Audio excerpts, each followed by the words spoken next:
Alors, frères et sœurs, cet évangile parle du royaume d'une manière un peu étrange, je trouve, parce qu'il y a quand même une angoisse un petit peu qui traverse tout ce récit d'évangile. Le royaume, je le disais à la messe de rentrée, c'est ce vers quoi chacun de nous tendons. Nous tendons tous vers le bonheur, nous tendons tous vers le paradis, nous tendons tous vers le royaume. Alors, le prophète Isaïe, dans la première lecture, évoque le royaume comme un banquet avec des viandes succulentes et des vins décantés.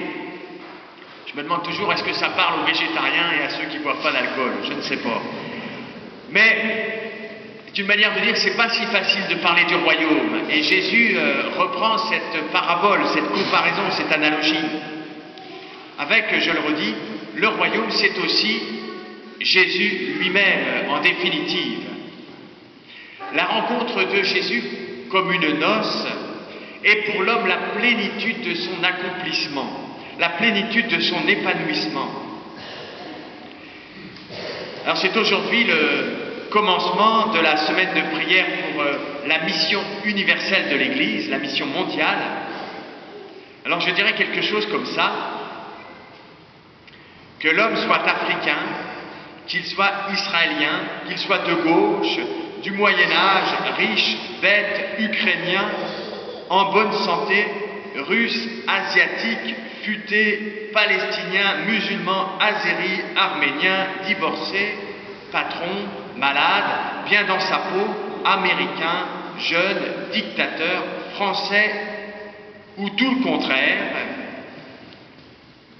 je ne peux rien lui souhaiter de plus beau, de plus riche, de plus épanouissant que de rencontrer Jésus.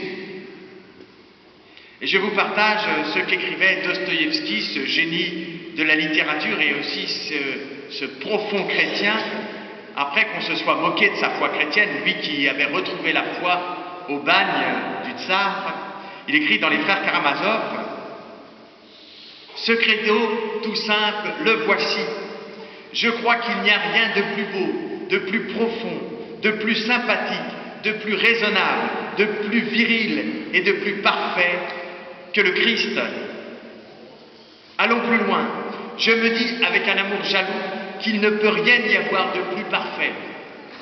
Plus loin encore, même si quelqu'un me prouvait que le Christ est en dehors de la vérité et que réellement la vérité est en dehors du Christ, je choisirais alors de rester avec le Christ plutôt qu'avec la vérité.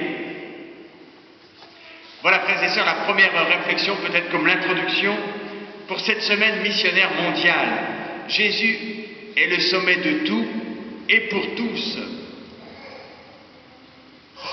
Alors je reviens à ma question initiale, et puis ensuite ce sera la conclusion.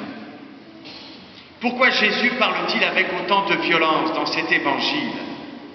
Eh bien, je me dis parce que l'opposition à Jésus est forcément violente.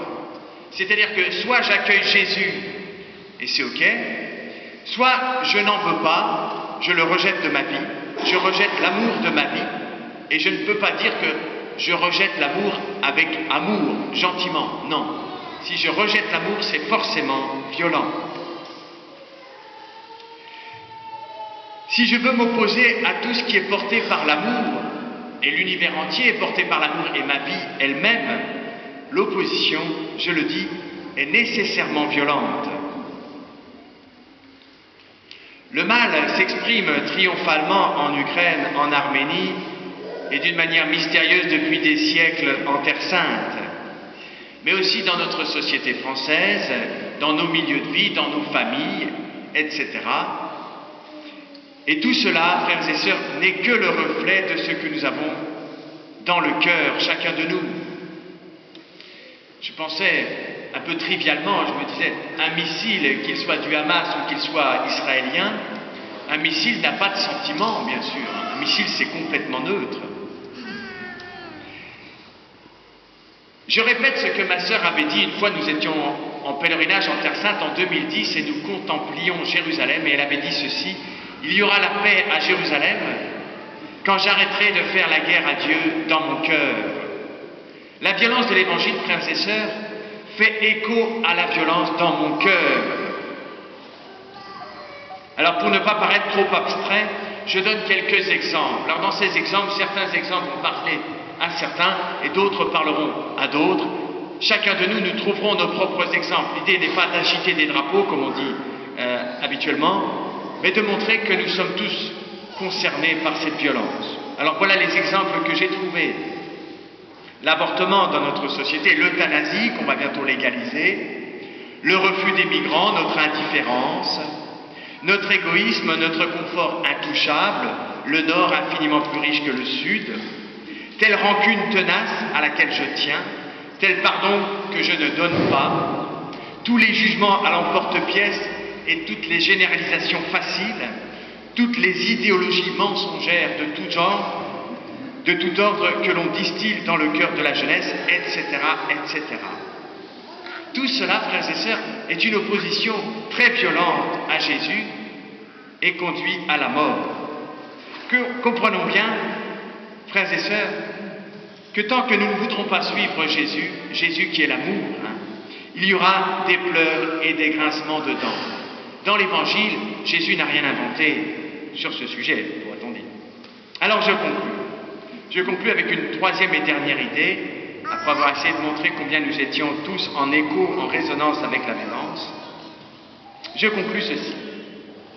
Et si, frères et sœurs, en ce dimanche qui ouvre la semaine missionnaire mondiale, la semaine de prière missionnaire pour la mission mondiale, plutôt que de penser que Jésus est la solution pour tous les hommes sur toute la face de la terre, ce qui est vrai, mais plutôt que de penser ça, si aujourd'hui je pensais avant tout que Jésus est bon pour moi d'abord, et qu'il est à la porte de mon cœur violent, et qu'il me demande si je veux entrer dans la salle de noces avec lui. Jésus est en mission ce dimanche, pourrait-on dire, cette semaine, vers moi. Est-ce que je veux bien entrer dans la salle de noces, qui est mon cœur, où Jésus veut m'aimer? Est-ce que je veux bien prendre l'habit de noces que les pères de l'Église ont un peu unanimement décrit comme étant la charité que Dieu donne, que Jésus donne? Est-ce que je veux bien prendre cet habit de noces et commencer à aimer? Amen.